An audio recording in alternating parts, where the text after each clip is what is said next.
Welcome to Tailor Made Chaos. On this podcast, we'll bring you some of the highest flyers and most interesting people in and around the fitness industry. We'll talk and laugh with CEOs, franchisee groups, exercise specialists, and to those who work in sales and marketing, and will share their insights and knowledge of all things related to the business of fitness. Love what you hear? Make sure you like and subscribe to keep up to date. On with today's show, proudly brought to you in conjunction with Fit Into Shape, a small but dedicated team of fitness industry professionals, delivering on all of your fitness equipment and gym design needs. Be based in Malaysia, so Yeah. 3, 2, 1. We are here today in Bangkok, Thailand. I'm with a gentleman who is all too familiar with the Asia Pacific region. Michael, welcome to the show. Michael, for anybody who doesn't know you, can you just give me a brief introduction of who you are and what you're currently doing?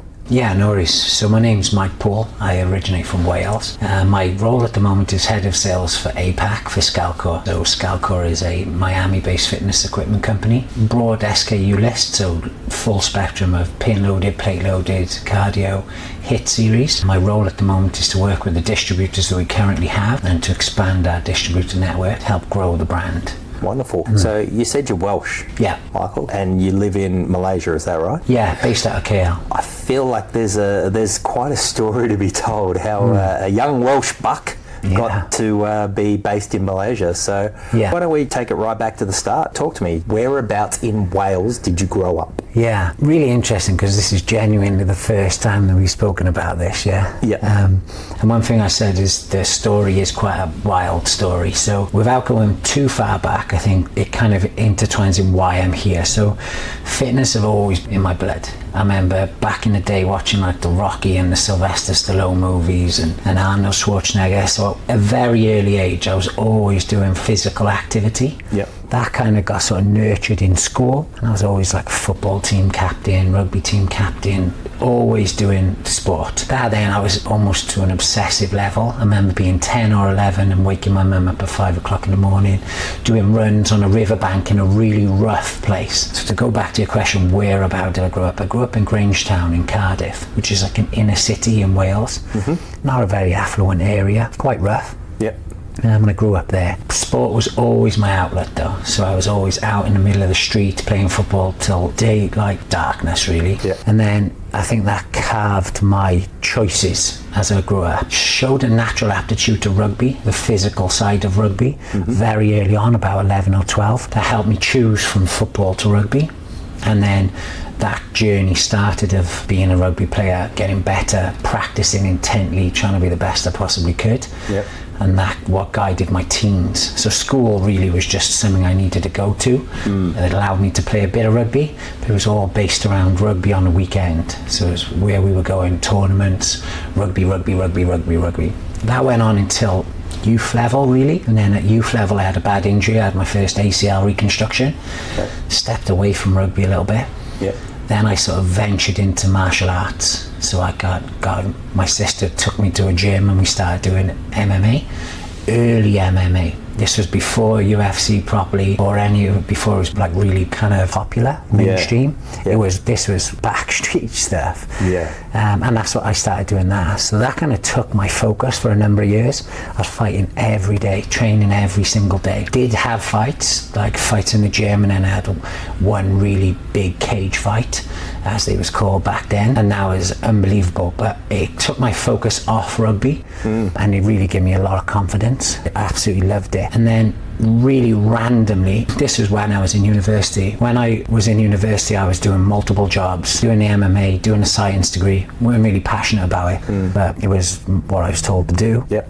To get a career later down the line. The gentleman reached out to me who was a chief of police for an area called Pontypool. He said, I saw you play rugby at a younger age. Are you still playing? Are you involved in the game? I said, nah, not really. He then invited me to play rugby on a trial basis, and then it kicked off again. So my rugby career kicked off again. Started semi-professional rugby and then finished my degree, and then kind of went from there really. I stayed semi-professional for a number of years.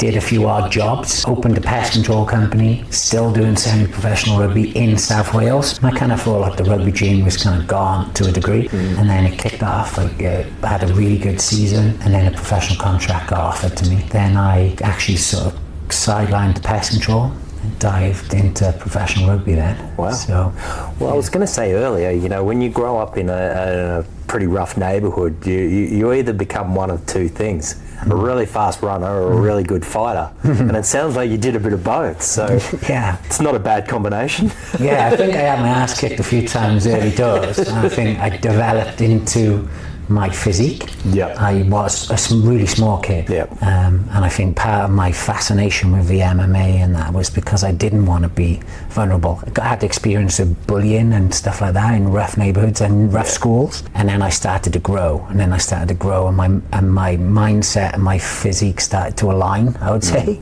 Yeah. I started to become pretty good, pretty quick. Mate, I was the opposite. I'm always asked, you know, how did you go in your last fight? And I say I won it by about 50 metres. So. Yeah. I think I'm a lover, not a fighter. The random thing is, so like, I never enjoyed it. Like, Yeah. really weird. Like, I used to get so nervous. But it was the skill acquisition part of it, the training, the addiction to the training. Yeah. I loved that. Then when we would do like really intense, like, full contact thing, I used to think, what am I doing? Why am I doing this? Like, yeah. But I loved the training and the competitiveness. And then that was the end journey. And as soon as it was all the way up to, I hated the build up, but then when you were doing it, it was like you were in the moment, really a lot similar to rugby. But so I guess then to go back to Wales was a big, rugby's huge in Wales. It is, yeah. So I feel extremely privileged to have meandered on this crazy journey to get to professional rugby, and it was literally living the dream. Like, at the time you sort of moan and groan and grumble about it, but I was in probably the worst region, to be honest with you. At the time it was like professionally the worst region, but it was still awesome. 6 o'clock in the morning, you you head to work with your mates, you carpool, you do your first session, then you sort of do your weights, and then you have your food sorted for you, all your breakfast, and you might do a video session. And that was my career really for about 6 and a bit years. So as a professional rugby player, you were paid to do it. You were earning, you know, reasonable money. My first few years, no shit, to be honest with you. Like, it didn't add up. Yeah. Like, so you couldn't give away pest control originally, but I did because I didn't initially. I thought I could do it both. Yeah. But it's all consuming. Professional rugby is all consuming. Yeah. So I basically had to palm off the contracts I had to a subby, and then I went all in on rugby. But really, like, my first contract was like £25,000, which is like, okay, I was still living with my parents, mate, but it was minimum wage. But like a load of the guys, even now, you'll see a load of guys that are professional rugby players, and they're on a promise and a prayer.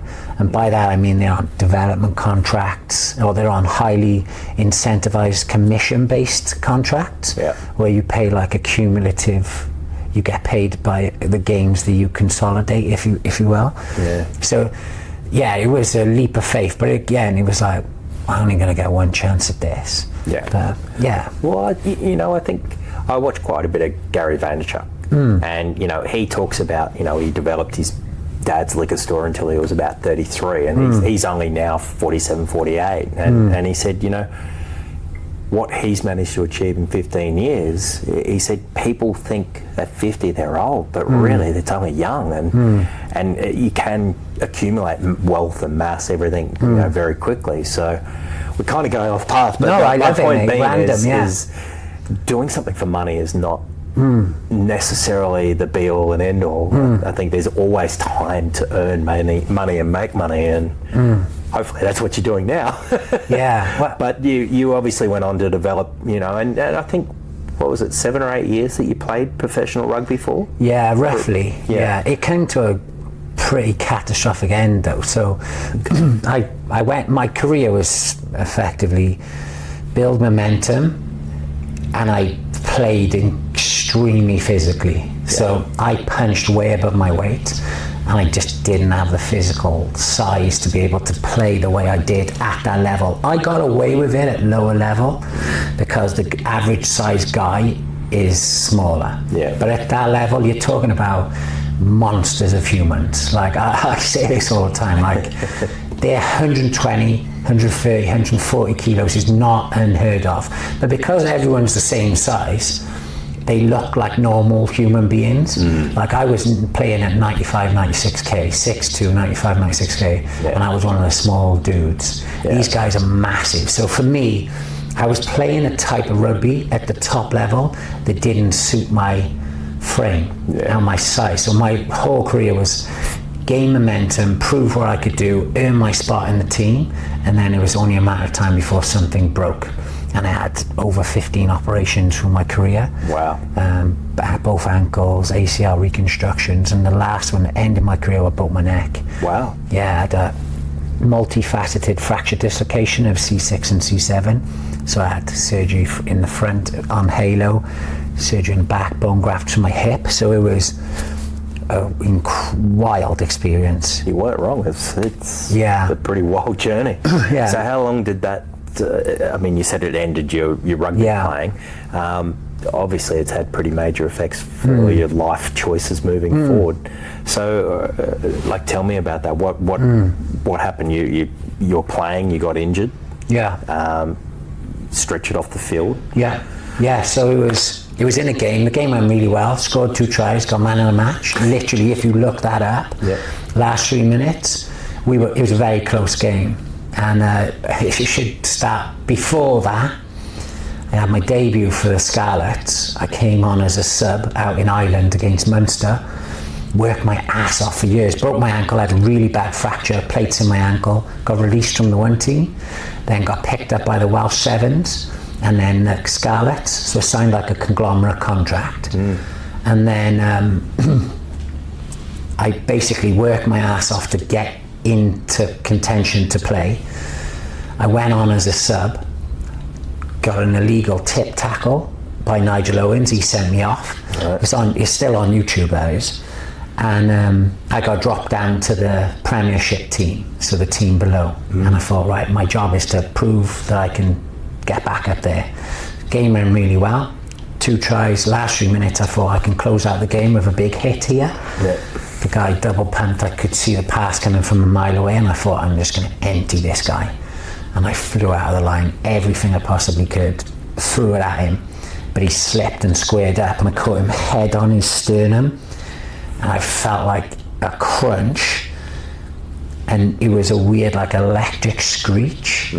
That's not right, and I was completely discombobulated. I got up, and it didn't feel right. I felt like completely out of it, but we managed to turn the ball over and kick it downfield. So I thought, I'll win this flipping game. Like, I'm not losing this game. So I managed to run, chase the kick, and I was like, something is seriously not right.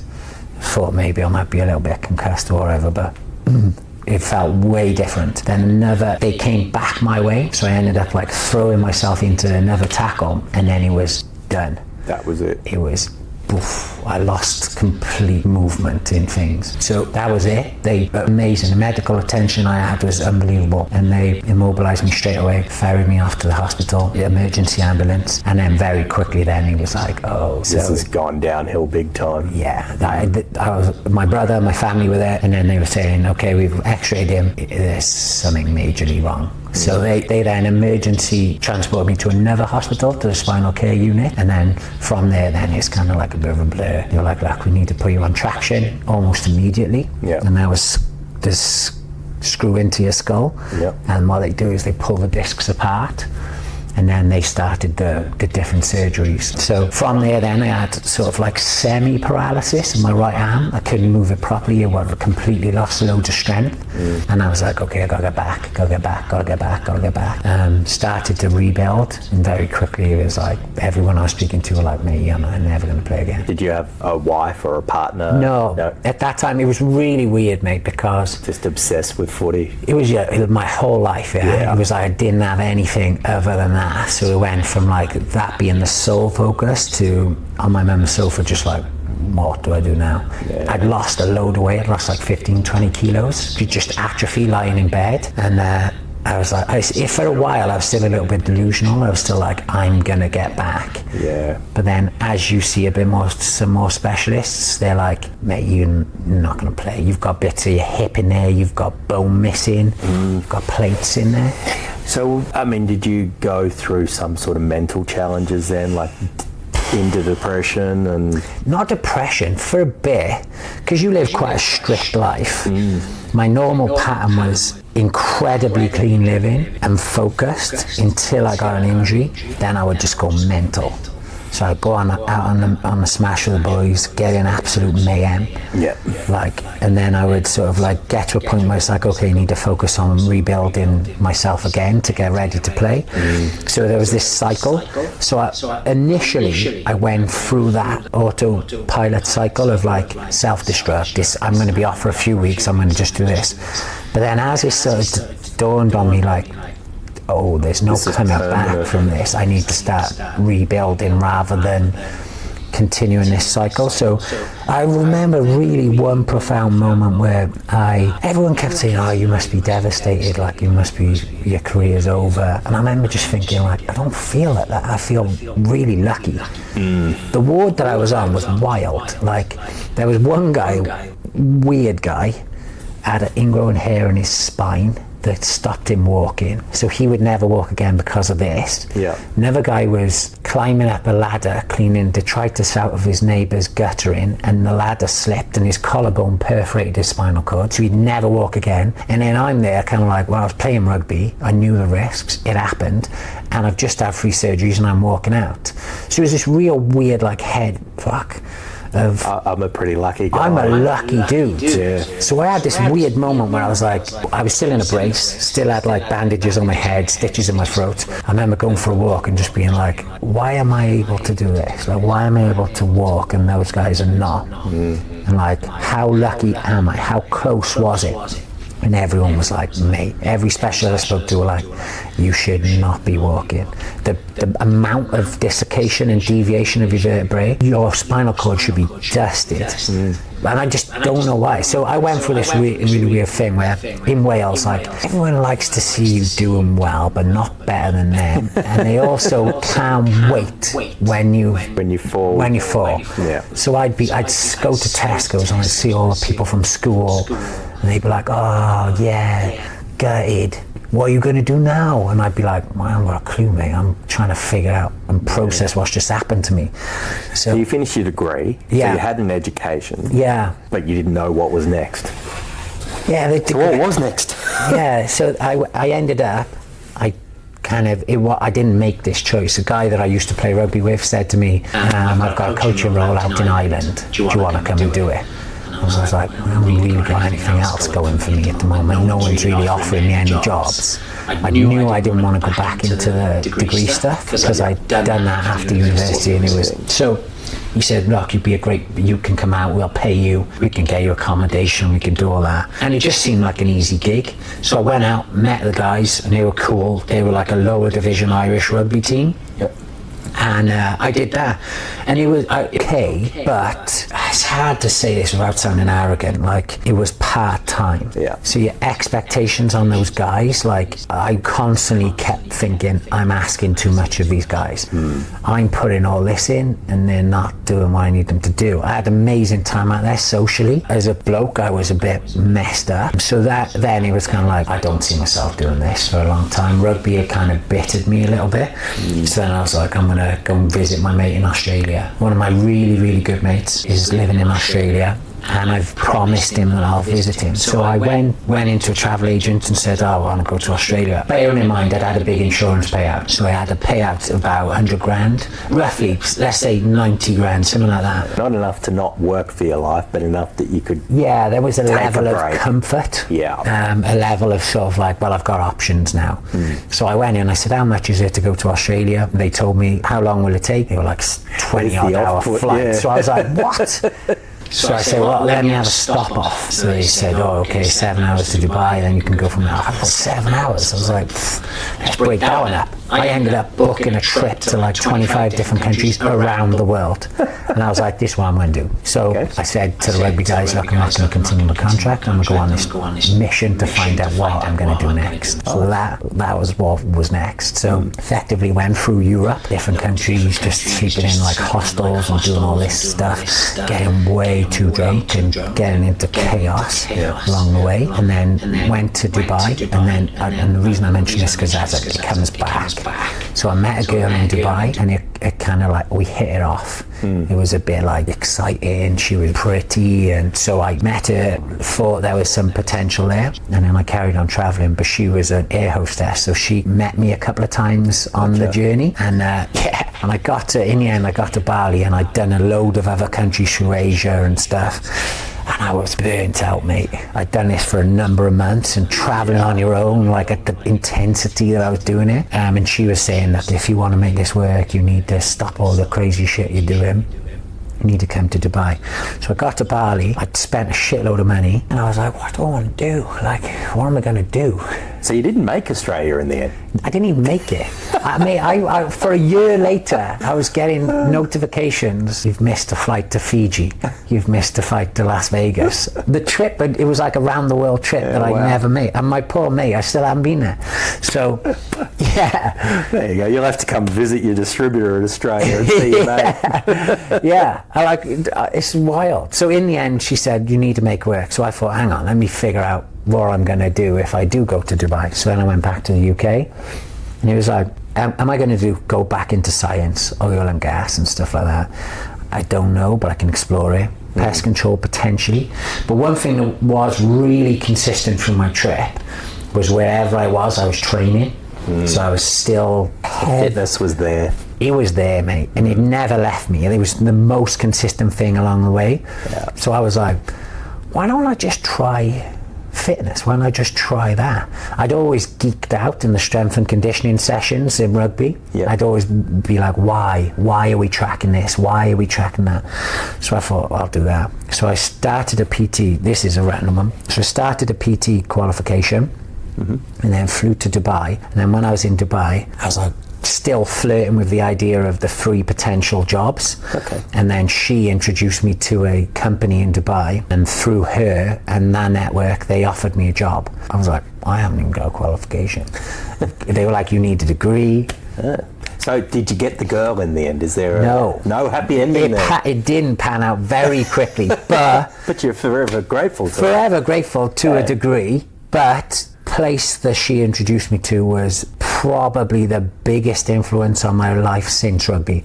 So I didn't even finish the qualification, I'll be honest. I went to Dubai, took the job, said to the guy, I'll finish it in time, and we went back and forth. Then I started other qualifications, but it did enough to get me the job, and it was just a breeding ground for quality PTs. So what period of time is this? What year are we in now? This is over 10 years ago now. Okay, so it was, I mean, Dubai was coming up. Yeah, for sure. At that point, it was becoming a more mature industry sort of 10 years ago. It hadn't hit its peak, but it was still developing really rapidly. Yeah, it was, you bang on, it was still on that, the parabola was still going vertical. Like, I always look back at this now and think, what made that model so successful from a unit economics, a product perspective? It wasn't a big place. The quality of talent that it had in that place, where it was positioned, was like right on the end of JLT. And it was the last port of call before the big long drive to Abu Dhabi. So it had like a really unique location. Long story short, it was a personal training boutique studio, and had at any given time 10 to 15 personal trainers, all degree level. I blagged it with a science degree. I said, I got a degree, it's nothing to do with this, but it is what it is. If you take a gamble on me, I'll work my ass off. Yeah. And it was the best thing I ever did. So the timing of it was super interesting, because I just got myself back to like physical, like really physically strong shape. I felt like I finally got back to my playing weight. I was putting a lot of time in, but it was also like I'd already spent a lot of time wasting my time, if that makes sense. So I went there with a mindset of like, if I'm going to do this, I'm going to make it work. I'm going to be the best I possibly can be. Then the people I met there, the mentors that I had, were out of this world. Like, from a personal training perspective, but also the clients that I picked up. Like the personal trainers were like hands down the best personal trainers in Dubai. They won the awards. Yep. And then, so they started to mentor me, help me with client acquisition and my programming. I just started to learn like almost obsessively. I would just be like in the gym, how do I get better? What do I need to do? How do I do this? Like the mentality that I had in rugby for that. But then also like I started picking up clients that, I don't know many places other than Dubai that you could get clients like that, like CEOs, CFOs, COOs of massive companies. And they're like, oh, you were an ex-professional rugby player. And I was like, yeah. And they'd be like, oh, I'd like to work with you. And I was like, you sure, mate? Because I'm new. I don't really know what I'm doing. And they were like, oh, I'm willing to invest in you. And they become like, even now, I still have calls with those guys. Yeah. And they've really helped me develop through my career. So yeah, that was that. I think there was a huge mental shift too, from being a bit of a self-absorbed sportsman to this is not about you. This is about the client that you're working with and the issues that they have. And they were very similar parallels between like what I was going through, like my scars and my mental challenge with the rugby and the like, post-traumatic stress, I guess, and then their stress and how they were dealing with it. Yeah. Like I was a bit fattest starting the job, but very quickly that changed. And I just did what I normally do, which is like, how do I get the best at this as quick as possible? What do I need to do? Qualification. I basically worked, invested in my education, traveled around the region doing every CPD I possibly could, from kettlebells, CSES, PES, CES, everything. I just was like a sponge. Yeah. And then that really, really helped me get better, solve more problems for my clients, get more clients, retain them, build a reputation for like a high level PT, and my career just kicking off from there. So you were in Dubai for how long, roughly? About 6 or 7 years. Okay, and obviously you advanced through your career. Yeah. Still a big stretch from Dubai to Malaysia. So, and then that was the next step, yeah? Yeah. So how did you go from Dubai into, and it was with Evolution that you went to Malaysia, yeah? So there was, it's been, I've taken roles that really stretched me. So I went from PT, started helping the other PTs. As the PTs had helped me, I started to help other PTs. So I went from PT, and I won Best PT in Dubai, and I was like, whoa, that was wild. And they were like, you're gonna run the PT department. So I started to run the team. Yep. And then they were like, look, we'd like you to be the general manager. So I started doing that. I had no training. I didn't know what I was doing. But I went PT, fitness manager, GM in a very short period of time. And then when I was doing that, then I started as a GM, like part of my role was getting educators in, looking for opportunities in the market for us to get SME awards, get our brand out there, do everything we possibly could. So then I started sort of like, people started to notice what I was doing. So they started in Dubai, they started saying like, oh, we probably should ask that guy what he's doing over there because they're doing something right. So people started to like use me as a free consultant, to be honest. And then I had a little bit of the reason I left that role was because we had a deal, really. It was like an equity deal that didn't materialise. Okay. So I was like, I'm out. Like, I've worked my ass off here, you've done a U-turn, I'm going to leave. So I left, and then I was like this freelance, just sort of jack of all trades. I was doing some like consultancy work for reps out there, which is an amazing lady called Catherine. So I was doing like assessments of the police personal trainers. I was working for Under Armour, doing some work with their senior team out there, doing all sorts of stuff, the airports. So I just started doing all these random like side hustle projects as well as keeping a core of PT clients. And then a company approached me about launching their first facility in Dubai. So I helped them from like concept to design to implementation of the like systems, the processes, the team, even though I didn't really know that much about it at that level. It was just like, what do we need? How do we do it? Figure it out. And then we launched that, and then that was going amazing. So, but unfortunately that was around COVID time. Okay. So around COVID time then, that gym, everything sort of shut down, and I got approached by a company in Qatar. Company in Qatar approached me and said, we're looking for a general manager that can help us take an idea to like effectively full operations. Can you do it? And I was like, nah, I can't. I don't think I'm the guy. So I tried to help him recruit the guy that turned out to be me in the end. I said, look, I'm heavily involved in this project in Dubai. I can't do it. So I tried to help recruit, tried to interview people for the role, and they never liked the person. Right. I think they just kind of like, we kind of on you, mate. Yeah. So just do it. yeah, you just do it. So at the same time then, the COVID situation was a little bit like unpredictable. So the company that I was with were like, we're not sure what to do, like we may have to make pay cuts and do all this stuff. And my missus lost a job. My wife now, she was an air hostess, she lost a job. She was like, shit, what are we going to do? And it just seemed to be like the right time. It was like, it just happened. Yeah, it just happened. So it was like, you're a lucky guy. It just happened. Yeah, opportunity and timing, it just happened. So I said, look, you don't have to worry about my salary. We've got it this far. I'm going to take this opportunity. I'm going to go over there to Qatar, build this business with them. My wife, don't have to worry, because I would be on more fixed salary. She come with you? She came with me. We were apart for a while because of the visa situation, all the crazy shit.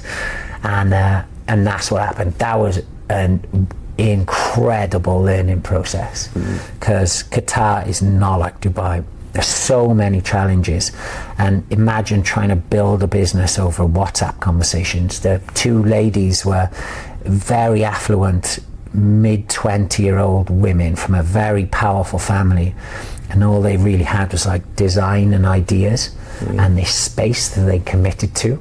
So it was incredibly hard trying to explain the complexities of operating a male side, a female side, trying to explain, and my limited understanding at that period of my career around unit economics, around managing multiple modalities, what type of trainers we should do, induction processes, sales processes. In a country you didn't know? In a country I didn't know. In a country that is not like Dubai.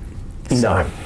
Dubai is not like Wales, not like Dubai. Yeah. So for me, and that it was like I was the guy. So it was like when there was floods, which we had lots of flood issues, it was like, Mike, what do we need to do? And I was like, it's like a 24-hour job for nearly some of it remote for about 6 months, and then he was on site building this team. Like the team that we assembled was unbelievable. We were basically cherry picking from around the world. We had 16 different nationalities, amazing. But it was a super premium facility. It's like $1,000 a month membership, like really expensive. So that was that. So then in the process of doing that, after about 2 years of that, I was well and truly burnt out, me, I'm not gonna lie.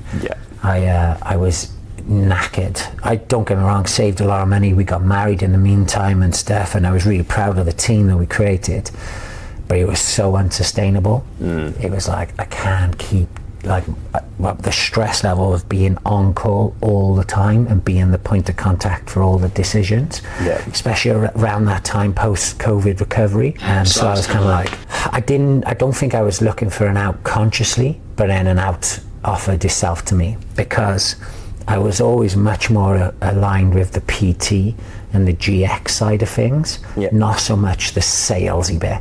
So the operations, sales processes, the administration, the finances, all that bit, it was like, I found that a bit more. Was your challenge? Yeah. Was your Achilles heel? Yeah, I probably hid away from your ACL. It was broken. Yeah. So I think then someone said, look, have a look at this role, mate. This would be awesome for you. And that was the head of fitness role at DW. So the scope was pretty vast. It was 45 different clubs, 5 different brands. So I flat out just thought, well, I've nothing to lose. If it comes off, it comes off. So I applied for the role and then got contacted quickly by the main guy, a guy called Chris Lee. You might know him. I do know Chris, He's back in Australia now, but So Chris got in contact and was like, look, we think you're a strong candidate. It was a wild interview process, like 5 different phases, reading a book, doing a presentation, all this stuff, which I respect massively for a role like this. And then I hadn't even been to Malaysia, and I took a massive pay cut, by the way.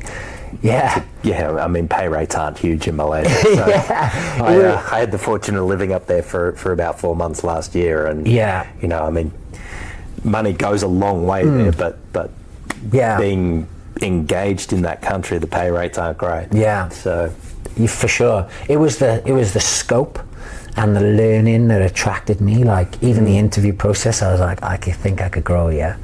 So I think again, it was push and pull factors. Where I was like incredibly hard, and it was like I could go over there, experience commercial, get access to C-suite like some of the big boys downstairs at the moment.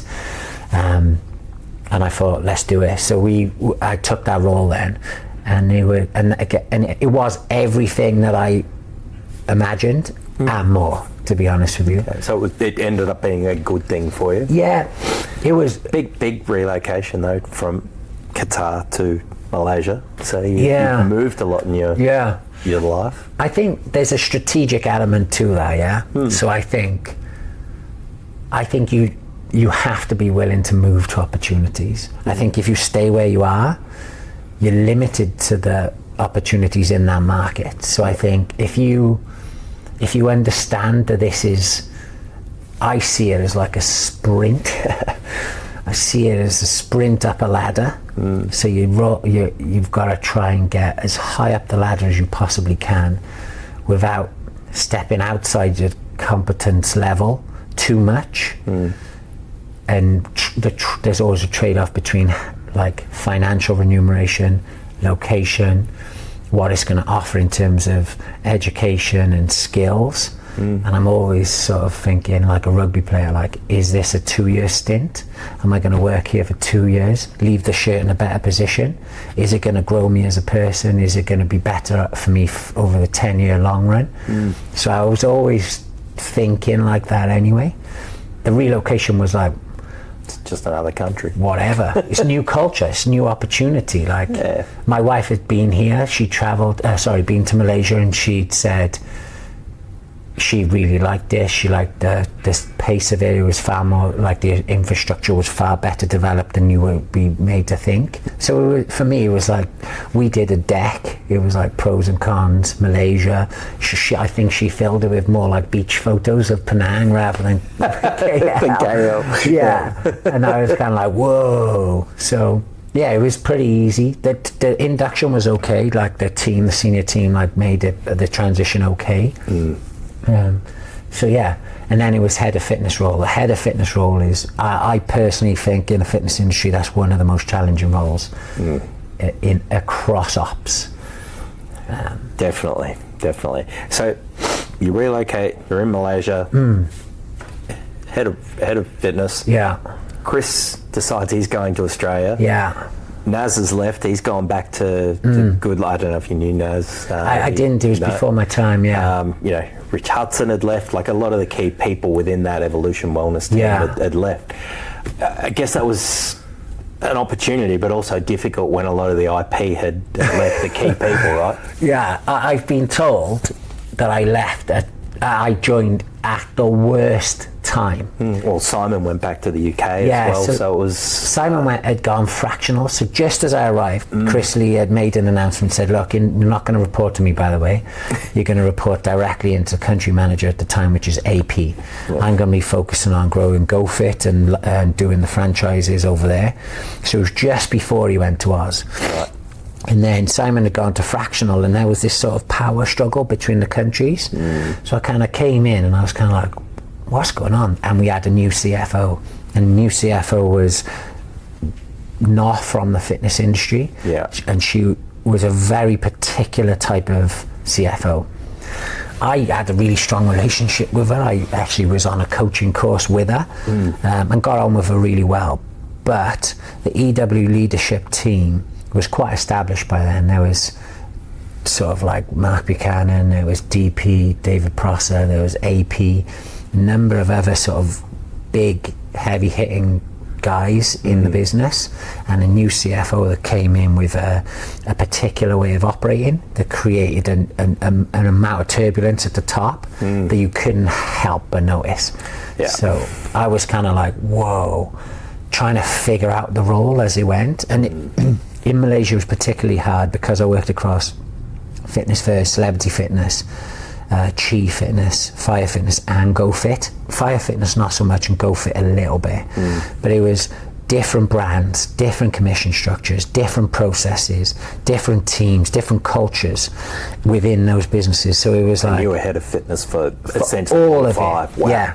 So it was a really challenging role. Yeah. It's hard enough to be head of fitness for one brand. Yeah. So the like even just the vernacular, the languages, the terminology each brand uses were very different by design to a degree, because they didn't want to cannibalize. Yeah. But so I was going in with like trying to figure that out, and then also trying to like work out how to function in this corporate structure that I'd never been in. I'd always been more like owner occupied or boutique to a degree. So that was, for me, I was really cool, because I just from a maturity perspective and an ego perspective, it was very humbling. But I'm sure, a lot of personal development came from that. And like everything, by the sounds, you threw yourself headlong into it. And, so obviously you're no longer in that role. You were there for a couple of years. Yeah. Was it just another opportunity came up, or it was the time to leave that role? It was my daughter, actually. Okay. Yeah. So without going too deep, we found out about my daughter at 3 and a bit months. So we effectively had a miscarriage, and then we didn't know that we could have another baby or whatever. And we were going through this process, and then we found out that we were going to have Poppy. Right. And it was like, at 3.5 months. So we were kind of like, wow. And it just makes you reassess everything. Yeah. As it would. Yeah. Yep. So I was kind of like, do I want to be doing, and I was doing mental weeks, mate. Like, you would have, mental weeks, because at that time I was handling a corporate change of management. So what happened in the end was my whole senior leadership team left.